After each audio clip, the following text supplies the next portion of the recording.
ఆదికాండము 46వ అధ్యాయము. అప్పుడు ఇశ్రాయేలు తనకు కలిగినదంతయు తీసుకొని ప్రయాణమై బెయేర్షెబాకు వచ్చి తన తండ్రి అయిన ఇస్సాకు దేవునికి బలులను అర్పించెను. అప్పుడు రాత్రి దర్శనములయందు దేవుడు యాకోబు యాకోబు అని ఇశ్రాయేలును పిలిచెను. అందుకతడు చిత్తము ప్రభువా అనెను. ఆయన నేనే దేవుడను, నీ తండ్రి దేవుడను. ఐగుప్తునకు వెళ్ళుటకు భయపడకుము, అక్కడ నిన్ను గొప్ప జనముగా చేసేదను. నేను ఐగుప్తునకు నీతో కూడా వచ్చేదను. అంతేకాదు, నేను నిశ్చయముగా నిన్ను తిరిగి తీసుకొని వచ్చేదను. యోసేపు నీ కన్నుల మీద తన చెయ్యి ఉంచునని సెలవీయగా యాకోబు లేచి బెయేర్షెబా నుండి వెళ్ళెను.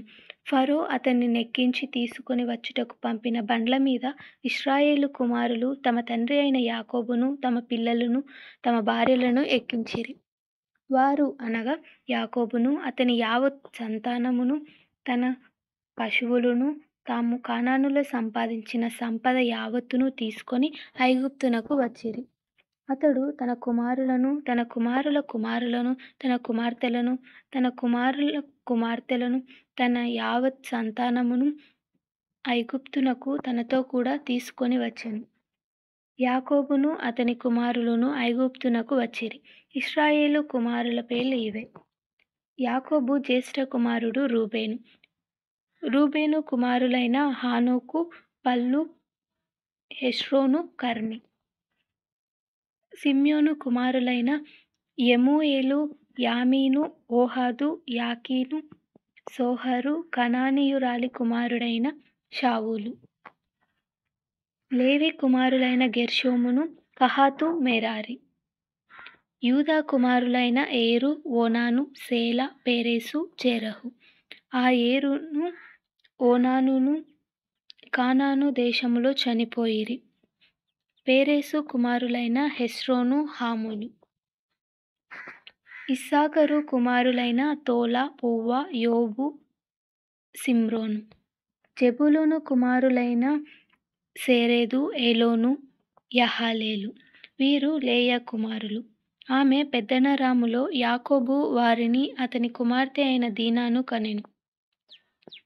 అతని కుమారులను అతని కుమార్తెలను అందరును 33. గాదు కుమారులైన సిప్యోను, హక్కీ, షూని, ఎస్బోను, ఏరి, ఆరోది, అరేలి. ఆషేరు కుమారులైన ఇమ్నా, ఇహ్వా, ఇష్వి, బెరీయా, వారి సహోదరి అయిన శేరహు. ఆ బెరీయా కుమారులైన హెబెరు, మల్కీయేలు. లాబాను తన కుమార్తె అయిన లేయాకిచ్చిన జిల్పా కుమారులు వీరే. ఆమె ఈ 16 మందిని యాకోబునకు కనెను. యాకోబు భార్య అయిన రాహేలు కుమారులైన యోసేపు, బెన్యామీను. యోసేపునకు మనష్షే, ఎఫ్రాయిమీలు పుట్టిరి. వారిని ఐగుప్తు దేశమందు ఓనుకు యాజకుడగు పోతీఫరు కుమార్తె అయిన ఆసెనాతు అతనికి కనెను. బెన్యామీను కుమారులైన బెల, బేకెరు, అష్బేలు, గెరా, నాయామాను, ఏహి, రోషు, ముప్పీము, హుప్పీము, ఆర్దు. యాకోబునకు రాహేలు కనిన కుమారులగు వీరందరూ 14. దాను కుమారుడైన హూషీము.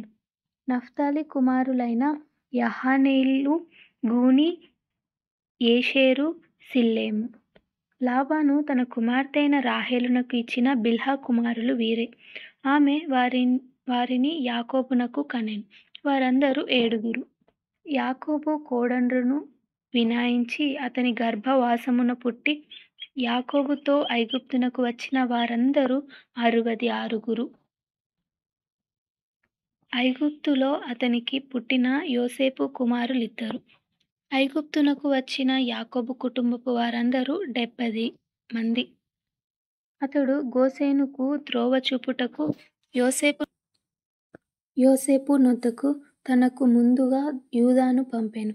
వారు గోషెను దేశమునకు రాగా యోసేపు తన రథమును సిద్ధము చేయించి తన తండ్రి అయిన ఇశ్రాయేలును ఎదుర్కొనుటకు గోషెనుకు వెళ్ళి అతనికి కనబడెను.